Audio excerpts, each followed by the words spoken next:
Hello everyone and welcome back to your daily source of current affairs, the Analyst by Vajiram and Ravi. Today is 11th of August and we shall be covering 9 very important articles derived from The Hindu and Indian Express. Starting from the big news that the Adani Hindenburg row has resurfaced as very strong allegations have been made against the SEBI director by the Hindenburg research. In the second one, we will understand why and how the rising number of lakes in the Himalaya region could pose a threat to the ecological balance over there. Then next, have you heard of antimicrobial resistance? Due to overconsumption of antibiotics, well, there is another hidden danger lurking behind. We shall be reading both of these in great details. Then we will see and travel through Wayanad, a place which has become very important place in news from UPSC point of view due to recent landslide related disaster. And then we will cover why the member of opposition in the Rajya Sabha are signing no confidence motion against the vice president of Rajya Sabha. And if at all they want to do so, what is the procedure associated as given in the constitution? And finally, we will wind up the discussion with 4 very important prelim snippets. So to understand things in greater detail, stay tuned. Now let me bring your attention to the main highlight of the day. This is the resurfacing of Adani Hindenburg row. This entire row started 18 months back from January 2023. What is this issue about? We'll be exploring. But we are reading it today because recently Hindenburg Research has claimed that SEBI chairperson, who was the head of probe, who was probing against the Adani's corporate malfunction, has herself along with some of her family allies have been holding a stake in some of the unidentified offshore companies, in short the shell companies associated with Adani's. So this is the context and this is why we are reading it. What also becomes important from UPSC point of view is to study about and to analyze the role and functioning of this very important finance regulator of our India, which is SEBI. So first, let me quickly brief you about the background going on. It all started chronologically back in January month of 2023 when Hindenburg Research, a US-based investment research institute, it brought forward some of the very strong allegations against a very important corporate giant of India, the Adani Enterprises, and alleged for corporate misgovernance and some other charges which we will be reading. What is this Hindenburg Research? It is basically an NGO founded in 2017 by a person named Anderson. All of this is not really important, but what is important for you to understand is Hindenburg. Hindenburg is actually named after a man-made casualty, man-made disaster that happened in Germany, 1937. So in 1937, a heavy casualty happened because of the explosion of a German airship named Hindenburg. Why? Because of the financial mishaps and corruptions. Therefore, in order to avoid this in future, an NGO was formed by the name of Hindenburg Research. It basically checks all the corporate misfinances or misgovernance practices across the world. So now it has took into radar a very important firm, Adani. So what are the allegations? First of all, the owner of Adani, Gautam Adani, has engaged in large-scale stock price manipulation in about 17 companies in which it held the stocks. Second, it also was alleged that it has overinflated the value of their own assets in order to gain more amount of investments. Next, the elder brother was found to be holding more than 70 shell companies, offshore shell companies across the world. And these are some of the very strong allegations made by Hindenburg. Now, all of this event went to Supreme Court. Why it went to Supreme Court? Because after these charges were exposed, the Adani stock prices crashed like anything. And because of this crash, what happened? That Adani posed a charge on the Hindenburg that they have done it for the purpose of short selling and for their own benefit. What is short selling? A very important concept for economy, so please understand in detail. Short selling is when I am on a very short period of time, in a very quick period of time, trying to sell my shares abruptly. Why? Because I know that I will be going to buy it later. Why? Because I know that later its prices will be dropping down. Why I know? Why am I so confident that the prices will be dropping down? Because I have somewhere, or I know the information, or maybe directly or indirectly I know that the things have been manipulated in such a manner that this particular company's stock will be falling down in the coming time. So this is basically going to give me a leverage over and above the other stockholders. This is known as short selling. Hindenburg has been, so basically Adani Enterprises alleged this charge against Hindenburg that by making these false claims against Adani, by making them fall short of their prices, they have short sold their own stocks which were there with Adani Enterprises, basically benefiting them and harming the other stockholders. So therefore this entire case went to Supreme Court. And there were some of the claims that this entire case should be made in the hands of SIT or in the hands of CBI for a more impartial inquiry. But Supreme Court few months back said that it should be under market regulator SEBI only. So basically SEBI chairperson Mrs. Butch was responsible for taking care of this entire issue. And she herself, along with her spouse, has been found to be holding some stakes in the Adani Enterprises, which basically marks for a conflict of interest case. So an example of ethical conflict. So this makes us analyze the role and the performance of SEBI so far. To begin with, what led to the origin of SEBI, which stands for Securities and Exchange Board of India, which is basically the financial regulator of the security market, the capital market of the country. So, it all started in the year of 1948 by the recommendation of G.S. Patel Committee, who recommended for the first time that there should be an independent auditor and regulator of the security market. Previous to that, there was somebody, but it was not having that much power, not that statute back. And we were having a huge amount of security market growing up. There was Dalal Street, there was Bombay Stock Exchange, there was National Stock Exchange, but nobody to control it. So therefore, this particular committee called for having an exchange board, an autonomous exchange board. So SEBI got formulated for the first time in 1988, but it was autonomous but non-statutory. And finally, in 1992, especially after the Harshad Mehta scam, SEBI got formulated in the form of a legislative statutory body, an autonomous body. Basically, one of the first regulators to regulate the human resources and human finances in the country. This is SEBI for you. Now, SEBI basically what it does, it regulates the security market, and more importantly, to understand and evaluate its role and power, we need to understand the powers. It has got quasi-judicial power, which means that it can create rules and regulations and bylaws to control the security market and to also do away with some of the practices like insider trading. So SEBI has that provision. Next is quasi-executive power, which means it can examine a lot of book of accounts, important documents, in fact also tape some of the call records. Why? In order to attain the evidences so that they can do away with the financial malpractices. Then it also has got quasi-legislative powers, which means it can make certain obligatory rules. It can make certain obligatory rules, and not only that, it can also, because it is having judicial power, it can also make a judgment on some of the financial malpractices. Basically, SEBI therefore has got a lot of power since 1992, and because it was having all these powers, we could see a lot of improvements in the financial market after 1992. So, the Ketan Parekh scam of 2000s has been one of the last major financial scams that India has seen. Why? Because SEBI has been very hard on the financial mishaps.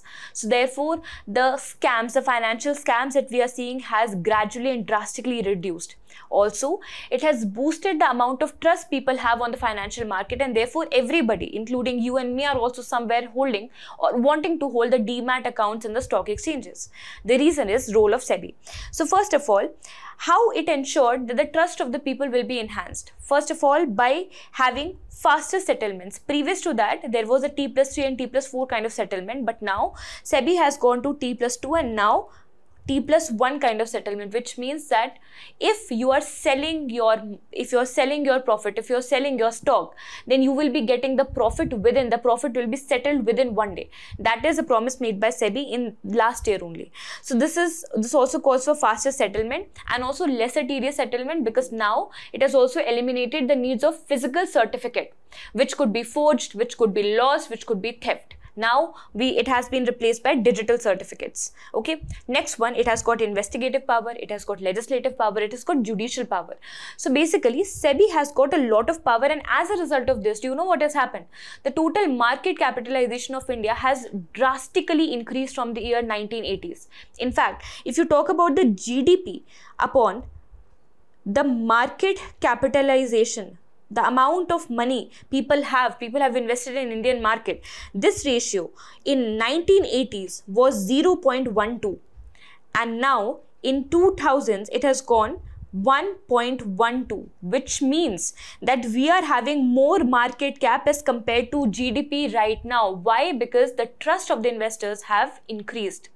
Why? Because the number of scams have decreased. Why? Because SEBI has become very regulative institute. But there are certain criticism associated with SEBI as well. The first and foremost one is the method of its composition. SEBI comprises of 9 members. Here the chairperson is appointed by union government. Then the other 2 members are appointed by the finance ministry. Then 1 person comes from RBI. And then the other 4 are also nominated by the union government. So can you see the intervention of union government? And in fact, the rules and the search and selection committee, which is responsible for recruiting the chairperson, it often keeps changing its rules and regulation and parameter as to who can become the person, who can become the suitable person. So basically, first is the unfair and impartial allegations of appointment in the appointment process of different members of SEBI. Next is the influence of finance ministry, because you can see finance ministry is also responsible for collecting the revenue. If it feels that some of the companies are more important than others, then they will try to safeguard them, and therefore they will also try to safeguard them against corruption charges. They might try to intervene by putting their people in the group of SEBI, in the board of SEBI, and this could also manipulate their impartiality. Next is SEBI has some excess power. You can see a lot of powers being exercised by SEBI, but the power corrupts, and absolute power corrupts. Absolutely. And therefore, many a times it can be seen that SEBI is misusing and abusing its power, harassing people. Next is, it is found that the insider trading is still very much prevalent, even though SEBI has got all these powers, and this is because some of the rules are still adequate from the side of SEBI. So then what can we do to safeguard the financial regulator, to make it more powered, more autonomous, and at the same time ensuring that it performs its function judiciously? So what could be the way forward? First of all, regular internal review has to be made by an independent audit authority. That is the first one. Second is to attract the best of talent. Right now, only the bureaucrats are coming into the board of SEBI, which is not fair in today's time. So in order to boost the corporate governance, they should also include corporate people. So they should allow for lateral entry in order to attract best of the talent with best of the knowledge. Second, now this particular case has been a classic case of conflict of interest, because the person who was in charge, was heading the probe, was herself found to be holding some of the stakes in the alleged company. So how will we expect that her behavior would be impartial? Such a scenario, such a case of conflict of interest should also be imagined way before, and this is how we will be able to deal with the conflicts of interest case scenarios. The first one is to establish a process. This is by pre-thinking about what will happen if some potential conflict of interest will happen, then what will be the SOP, what will be the standard of operating procedure to be followed. Second is to get the conflict of interest out into the open in front of public, so that it ensures transparency, impartiality, and also ensures that people retain trust on SEBI. Second is, training is extremely valuable, especially in order to teach the board people and the chairperson especially how to avoid the conflict of interest. Next is to declare the interest. This should be made mandatory exercise for all the members of the SEBI board. They should be declaring their interest beforehand, before investing in any stake. Also, Indian government has got Companies Act 2013. According to which, director of a company must not involve themselves in situation where there could be direct or indirect conflict with the company's interest. So this could act as a very heavy ground of penalizing if at all these allegations have proved out to be correct. Now, is the time to practice the question. So we have a question for you. You have to tell that how SEBI is a crucial institution for regulating and supervising security markets. You have to enumerate the importance and challenges, and you have to answer all of this in 10 marks along with giving some of the instances. So I'm waiting for that in the comment section. Moving on to the next topic.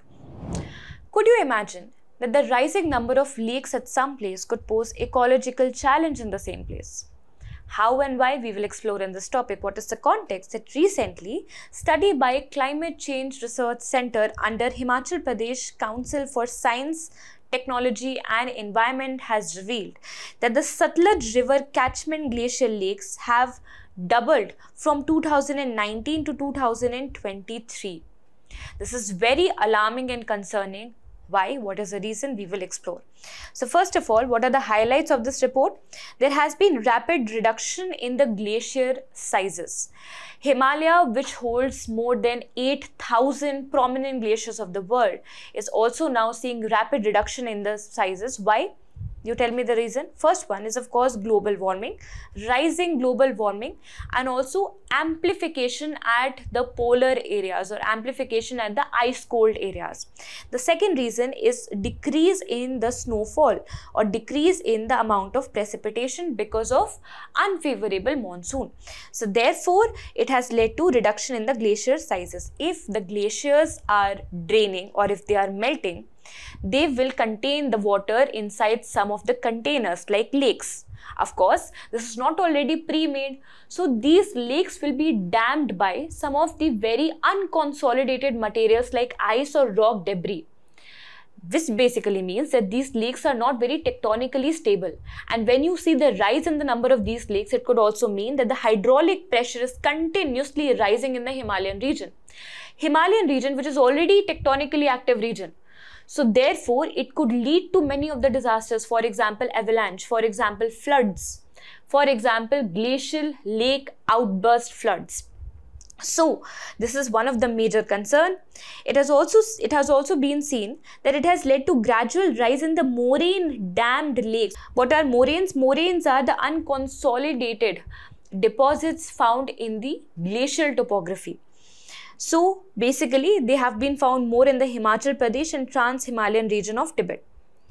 Basin-wise analysis has also been made, and this is very important to be quoted in geography optional and also in the GS1 paper. So basin-wise analysis tells that this reduction in glacier size and increase in the number of lakes has grown more higher in the Tibetan Himalayan region as compared to the lower Satluj basin. So the dividing line is Satluj river. Up and above Satluj, the rise in the melting is higher as compared to lower Satluj basins. Next is, it reflects greater climate change impacting the higher altitudes, something which we already call as the polar amplification. Next is potential threat to human life and infrastructure downstream. Why? Because rapid flooding, sudden breakage of these unconsolidated moraine would lead to very heavy flooding. This has already happened in India. Back in 2013, the heavy Kedarnath flooding was happening, and this was because of Chorabari Lake. Chorabari Glacial Lake outburst flood. So this was the name of the lake, and very recently the Nanda Devi glacier has led to the Chamoli disaster that happened last year. Why? Because of gloves only. So the more number of gloves will be there, the more number of such glacial lakes will be there, the more is the chance of having gloves in such regions. Now from the geography point of view, we'll be covering glacial topography very quickly. Broadly can be divided into depositional features and erosional features. Let's imagine a mountain which is subjected to glaciers. Glacier is basically a frozen water which is moving like a river. Okay, so glaciers, when they will be scratching across the slope of a mountain, it will be creating something known as small depressions known as cirques. If these cirques get deposited by water, then they are known as tarn lakes, or they are known as corries, If it keeps on abrating this material and it gets further elongated, then this will lead to a valley which is known as glacial trough. And the horned peaks of these glacial regions that you see, they're actually created. Why? Because this particular peak has been made more sharpened due to increasing number of lakes, due to increasing number of such tarn lakes, which eventually lead to creation of lot of valleys, okay, which is known as glacial troughs. Okay, so this peak is known as arites. Now, if let's say these are two peaks, and this valley is now joining the valley of another peak, then this pass is known as col. This is a natural pass. This is erosional feature. What are the depositional feature? Naturally, glacier would be carrying some of the sediments, just like river. So these would be more broader, like boulder form, more unconsolidated. And when they get deposited, they generally get deposited at different sides of the stream. Depending upon which side it has been consolidated, it is named as lateral moraine, median moraine, or end moraine. So this is basically at the corners of the glacier. These are the lateral moraines, and this is the terminal moraine. Can you see? Terminal moraine is responsible for holding the glacier together. But if the hydraulic pressure increases because of melting of ice, because of rising number of water contamination, then of course this will break down. This terminal moraine will break down, and this will lead to heavy flooding in this region, and this is happening with increasing melting of the glaciers. Okay, now see, glacier melting is not the only cause of vulnerability of Himalayas. We need to understand it in broader spectrum. Himalayas have been rendered very, very fragile. First of all, because of active tectonic activity going on. Second is of multiple reasons. First is forest fires. Recently, well, this year only, in the month of April, there happened a lot of forest fires in Uttarakhand and Himachal Pradesh. What is the reason behind this? First of all, here lays the coniferous plants. Coniferous plants have got spikes in them, have got waxy leaves. Wax is very prone to catching fire, and when these Himalayan regions, due to shortfall of monsoon, are rendered to dry spell for a good period of time, they will start drying up, and because of the action of wind, the trees will rub against each other, leading to huge forest fires. And this is happening not just here, but also in some other polar regions. So forest fires. Now forest fires will burn up all the vegetation, and it will also lead to reduction of the albedo, which is responsible for reflecting back the sunlight. It will lead to reduction of the albedo by depositing charcoal, by depositing the carbon residue. Therefore, the melting will expedite in Himalayas, and therefore we can also see enhanced melting glaciers in Himachal Pradesh, enhanced melting in many other parts of the world. Therefore, it will also lead to over-contamination of the lakes, and because of the hydraulic pressure, over-flooding can be seen. So, heavy flooding, which can lead to avalanche, which can lead to landslide, recently seen in Nepal, recently seen in Jammu and Kashmir, can also be seen.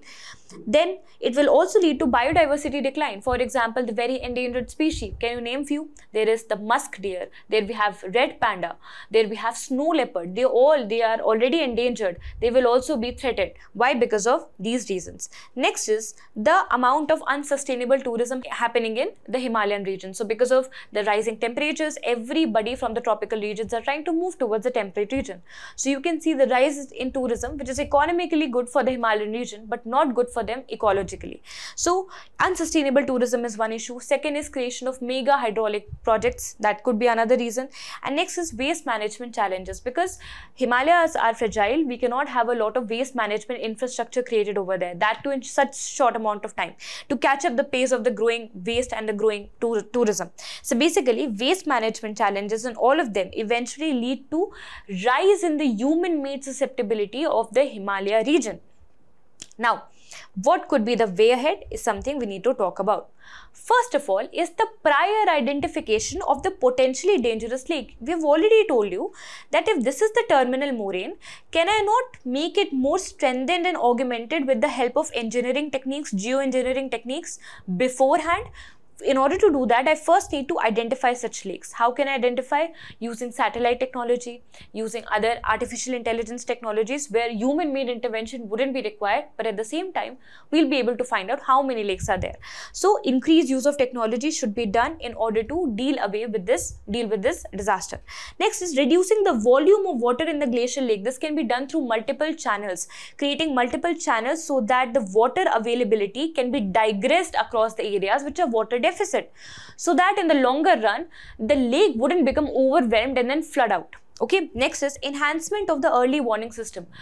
Any hazard wouldn't be made a disaster if it is not harming the livelihood and the infrastructure. To safeguard the livelihood on priority, we first need to alert them on a prior mode. For that, we need early warning systems. For that, we need comprehensive alarm system. For that, we need to develop uniform codes for construction activity. Now that we are aware that these lakes are on a rise, we need to make constructions very far away from them so that such floods won't be able to take the lives. Next is training of the local manpower. In such an instances where rapid destruction could be done, deployment of the trained personnel is actually a very time-taking process, and during that time, lot of lives could be lost. So the best way forward could be to train the local manpower themselves so that we are better prepared for this disaster, which is also pseudo-natural, pseudo-man-made disaster. Now we have another question for you to practice. This is to examine the reasons that increases the Himalayan susceptibility towards GLOF and suggest the strategies to mitigate them. Alright, now moving on to the third topic. This is about antibiotics abuse and challenges. What is the article over here? Article suggests that apart from having antimicrobial resistance, we also have another hidden danger from the abuse of antibiotics.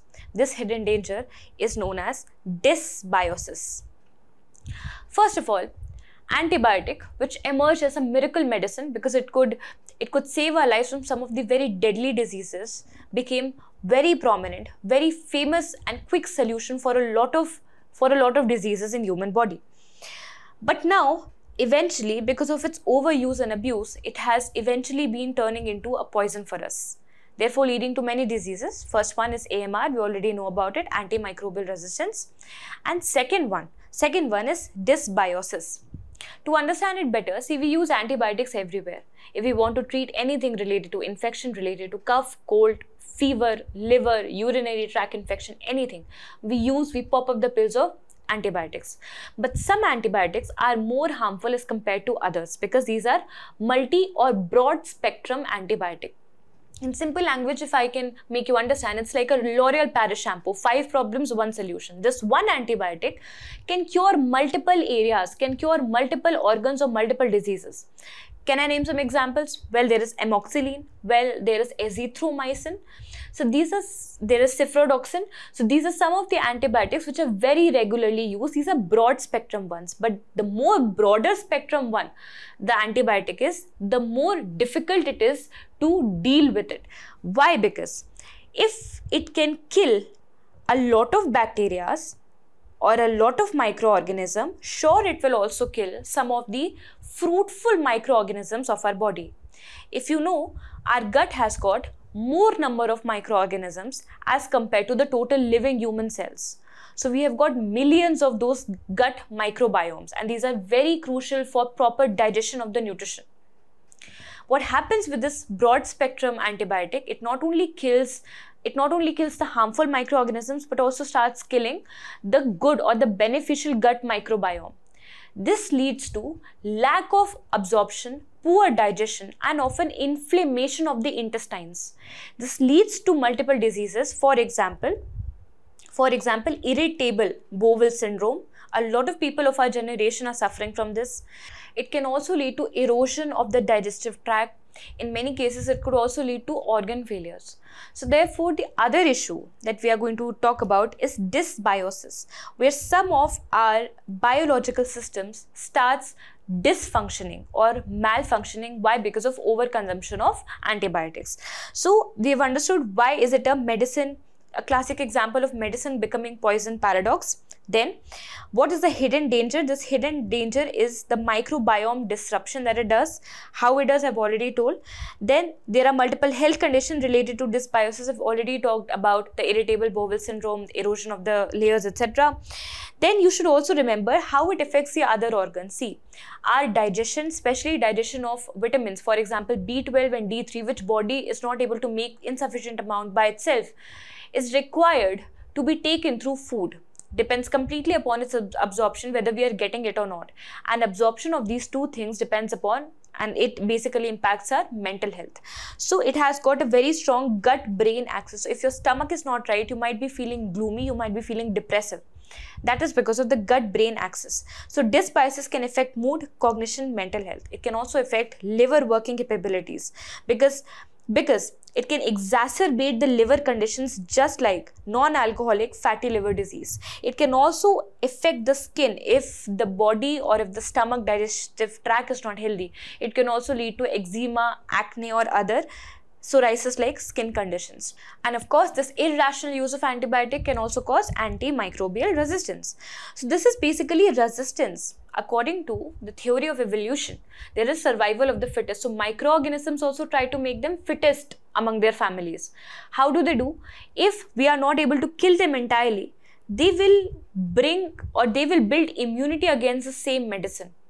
And this is how they survive, by being the fittest. But this leads to something which is known as AMR, antimicrobial resistance, where some of the most chronic diseases, for example tuberculosis, we are not able to defeat them. Why? Because the antimicrobials are rendered ineffective against them. So this is a resistance acquired by microorganisms against the antimicrobial drug. This is called by WHO as one of the top 10 threats leading to a lot of deaths in the world. Why? Because some of the treatable diseases are not being treatable anymore.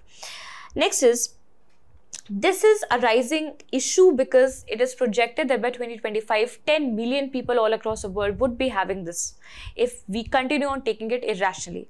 What are the types of antimicrobial resistance? First one is against only one particular drug. So that is a single drug resistance. Second is multi-drug resistant. This is very difficult to cater. This is when, let's say in the case of TB, if a patient has gone unresponsive towards two drugs, isoniazid and rifampicin, then this is a multi-drug resistant TB. What is an extensive drug resistance TB? Which means that it is all the important antibiotics have been rendered useless against the treatment of that disease, which is basically niacin, rifampicin, canampicin. So basically, this is antimicrobial resistance, and this can initiate not just from humans but also from avian population, also from animals. So therefore, it invalidates the multiple gain that modern medicine has achieved over years, making the infections very difficult to treat. And this is a classic case of medicine becoming a poison paradox. So we have learned about two things. First of all, what is dysbiosis? And we have learned about AMR. Also, for your general knowledge and awareness, anything which contains this red line has got a very potent and a broad spectrum antibiotic in it. So it should be taken only under doctor prescription. This is a question for you to practice, so kindly practice it by yourself. Next is, let's take a tour across the Wayanad district, which got recently flooded, and henceforth the landslide has hit it and leading to a lot of deaths over there. Let's first locate Wayanad. It is actually a northeastern district of Kerala, and as you can see, it lies at the tri-junction of Karnataka, Tamil Nadu and Kerala. Okay, therefore, it is also a very rich biodiversity hotspot. How we'll be reading it. But first of all, you should also know one very important fact, that this is the only plateau of Kerala, because all the other part of Kerala is Western Ghat. And this is basically forming one of the southernmost portions of the Deccan Plateau. And it is extension of what? This is Mysore. This is extension of Mysore Plateau only. So this is the only plateau of the state of Kerala. Very important thing you should remember. Wayanad has got its name from Vayal Nadu, which means, Nadu means land. Vayal means paddy field. So this is the land of paddy field. This is Wayanad for you. Wayanad is drained by a lot of rivers, the most prominent one being an east flowing tributary of the river Kaveri. This river is known as Kabini River. Kabini Dam has been in news, Kabini River has been in news. So Kabini also originates from Wayanad only. Now here, the other rivers includes the Chaliyar River and its tributaries. Please remember that the inundation of the flood in this particular landslide case has been caused by the tributaries of Chaliyar River only. So please remember this particular river for examination point of view. Chaliyar River and its tributaries basically drain not just Karnataka but also Kerala and Tamil Nadu, and they are having some of the natural deposits of gold. So they're also called as the Gold Valley. Okay, so these are the rivers. Now it also contains a lot of protected area. As you can see, it is lying on the tri-junction. So the tri-junction lies the Nilgiri Biosphere Reserve also. So it comprises of Nilgiri Biosphere Reserve, it comprises of Malabar Wildlife Sanctuary, it has got extension of Mudumalai National Park, Bandipur National Park, Nagarhole National Park. Why? Because they are part of Nilgiri Biosphere Reserve. What all wildlife sanctuaries and national parks are a part of Nilgiri Biosphere Reserve has already been asked by UPSC in the prelims PYQ. That is why I'm telling it. Next is Wayanad Wildlife Sanctuary. You tell me now, is Wayanad Wildlife Sanctuary a part of Nilgiri Biosphere Reserve or not? Next is peak. Since it's a plateau region, so it also comprises one of the tallest peaks of Deccans, South Deccan. This is the Chembra Peak of 2100 meters. It has also got a Neolithic cave dating back to 6,000 years old. It is comprised of some of the rock engraving which shows that the civilization started very early on in this particular place. These caves are Edakal caves. Please remember Edakal caves as well. It could be asked it match the column. Now comes the main theme. What are the reasons for the heavy flood inundation in this region? This region, which is very rich biodiversically, now got cleared up, and in the place of those heavy deep-rooted trees now were replaced by plantation crops. Plantation crops, for example, rubber plantation, for example, coffee, for example, tea plantation. These crops, definitely they are economically rich, but they do not provide a lot of stability to the ground. Madhav Gadgil committee has already told that this is an ecologically sensitive region. Construction shouldn't be taking place over here, and agricultural practices should not be very invasive of the traditional trees, traditional biodiversity that is there. Still, by violating it, a lot of plantation was done, and you can see that many flooding that is done, that is happening in Kerala is actually happening at the areas where these trees have been replaced by the plantation crops whose roots are not able to consolidate the tectonic instability. Next is organization of big convective cloud cluster. Recently it has been told that it kind of cloud bursted in this region by draining up to 5 to 10 centimeters in just 2 hours. And that is why a huge amount of rainfall happened in a very short amount of time, leading to eventual overwhelming of the drainage system and landsliding. Next is the Chaliyar River. Chaliyar River was responsible for getting overwhelmed and eventually putting the pressure, hydraulic pressure, which led to landslide. This is a broad, quick overview about Wayanad. And one interesting question: who is the MP from Wayanad constituency? That's for you to answer. Now, this topic is very important from prelims point of view. We will understand how Vice President can be removed as per the Indian Constitution, because recently, what is the context?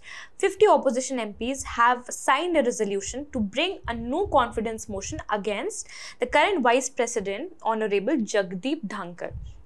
This is very important from prelims point of view. So first of all, we'll quickly understand the context. There has been a spat in the Rajya Sabha of late between some of the members of opposition, because they alleged against the Vice President that they have not got enough time and space to express their views. And second, they also alleged that the leader of opposition from Rajya Sabha, Honorable Mallikarjun Kharge, was also rendered speechless at many times because his microphone was routinely switched off or turned off. So these are some of the allegations. But if any such rift happens, then what could be the next course of action that the MPs are empowered to take? They are empowered to remove the Vice President.